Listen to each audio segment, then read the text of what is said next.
Sir ये बात अलग है कि सब अपनी अपनी राजनीतिक विचारधारा अलग रखते हैं, लेकिन आप ये जो मैसेज डाल रहे हो ना कि बीजेपी की कार्यकाल में ना तो जवान सेफ है ना ये है। सर मेरी पोस्टिंग 2006 में JNK में थी, कुपवाड़ा में। वहाँ पे बॉर्डर पे एक रूल था, no first fire no more than 11 NM, यानी कि जब तक पाकिस्तान की तरफ से एक भी फायर नहीं आ जाता तुम कोई फायर नहीं करोगे।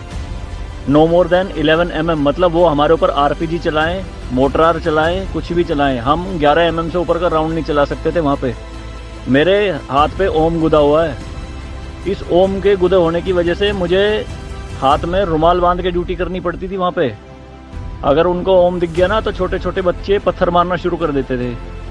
और सर श्रीनगर के लाल चौक पे 26 जनवरी के दिन बहुत बड़ा तिरंगा बिछा के जिंदी गाय काटी थी, जिंदी, और जिंदी की खाल उतारी थी सबके सामने, पूरी सेना के सामने। यूनिट खड़ी थी वहाँ पे पूरी, और चक्कू लहरा के खूब बोलते थे, क्यों भाई हिंदुस्तानी कुत्तों, तुम्हारी माँ है ना ये, देखो क्या हाल करेंगे इसका हम।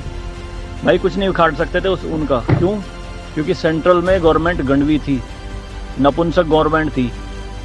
हमारे सर पे चौकी बना ली थी उन्होंने, जो LAC है ना, LOC, उस पर बिल्कुल वहीं 50 मीटर के दायरे में। और रात में बड़े बड़े स्पीकर पे माइक पे बोलते थे पाकिस्तानी रेंजर्स, अरे अपनी बहनों के एक रात के लिए हमें दे दो, क्या हुआ हिंदुस्तानी नपुंसको, चलाओ गोली।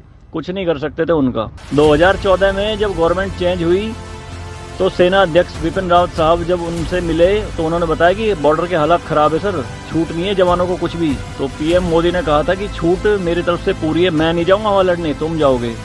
आज की डेट में आप मुझे एक भी चौकी बता दो अगर वहाँ ढूंढने से मिल जाए। दूरबीन लगा के देखनी पड़ती है पहाड़ों में, वो भी बंकरों में है अंदर, सारी लगा दी उन्होंने तोप उड़ा के। शांति काल में आप 155 mm की बोफोर्स टाइप की तोप नहीं चला सकते, UN का रूल है। लेकिन 2014 में ये बोफोर्स भी चली JNK में पाकिस्तान की तरफ चौकी उड़ाने के लिए।